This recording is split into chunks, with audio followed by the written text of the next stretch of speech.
నమస్తే అండి రామారావు గారు. నమస్తే అమ్మా.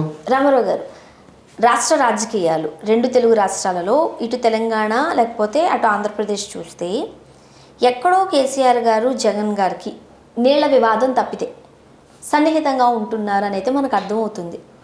సభలు సమావేశాలు పెట్టుకున్నారా మొన్న బీఆర్ఎస్గా మారిన తర్వాత, లేకపోతే పెట్టుకుంటామని చెప్తున్నారా, మంచి ఆమోదమే ఉంది.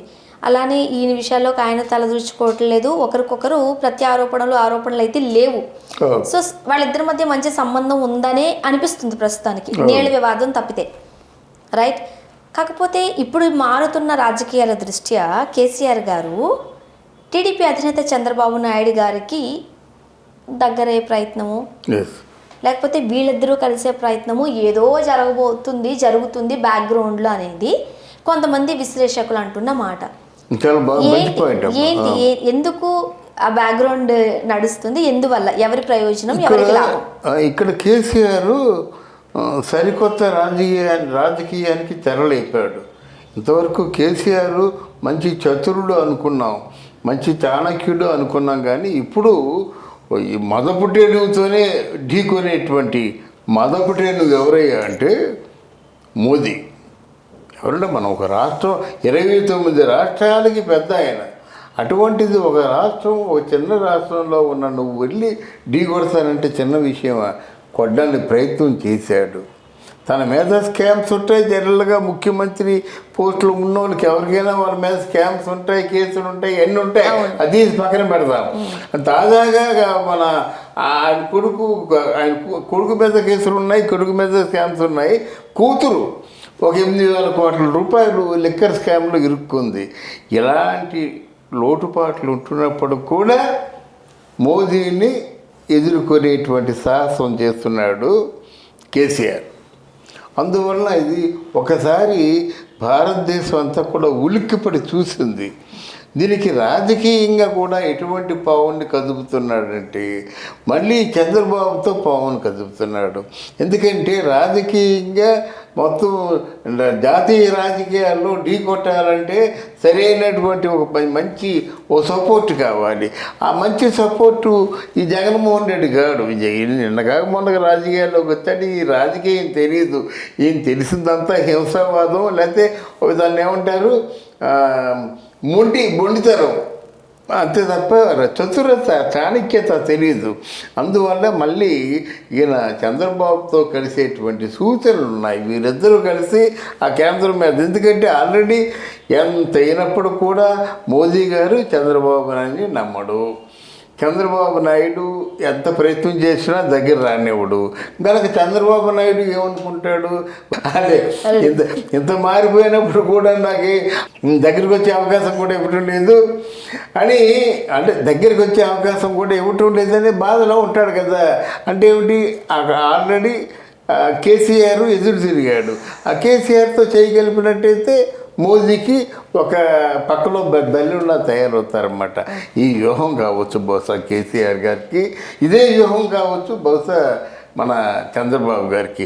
ఇక్కడ మన జగన్మోహన్ రెడ్డితో సంబంధాలు ఏమి ఉండవు వీటికి.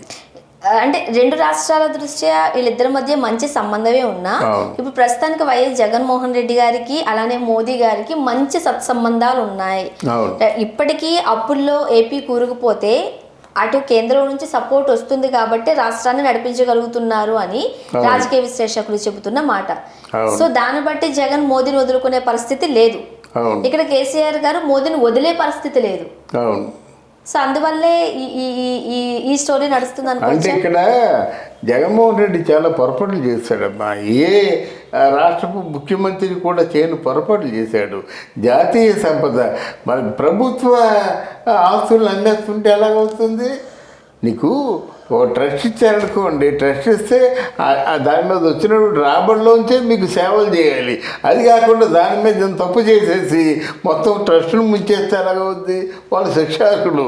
మనకి తహసీల్దార్గా ఉన్నటువంటి రామదాస్ చేసింది అదే కదా. రామదాస్ ఏం చేశాడు, ఉన్న నిధులనేమో సమకూర్చడం కాకుండా ఆ నిధుల మీద కొంత తప్పు చేసేసి మొత్తానికి ఏదో విధంగా ఆలయాన్ని డెవలప్ చేశాడు.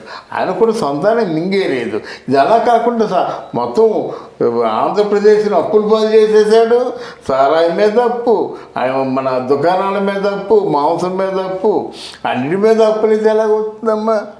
అన్నిటిపై తప్పి సారాయికి పొద్దున్న రాబోయేటువంటి ఆదాయం మీద 25,000 కోట్ల రూపాయలు అప్పు చేశారు.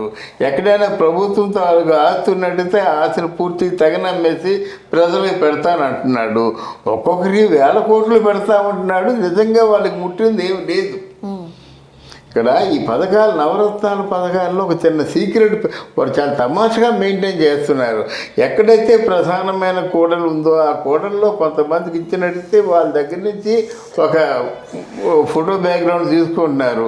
మాకు ఎక్కడ లేనటువంటి విధంగా ఈ పథకాలు మాకు ఇచ్చారు అని చెప్పేసి జైలు పలుకుతున్నారు అన్నమాట. జై ధ్వానాలు అది రికార్డు చేసుకుంటున్నారు. కానీ యాక్చువల్గా ఇవ్వాలంటే మీకు దగ్గర 3.5 కోట్లు 4 కోట్ల మంది ప్రజానీకంలో ఒక 2 కోట్ల మందికి ఇవ్వాలంటే ఎంత అవుద్దమ్మా?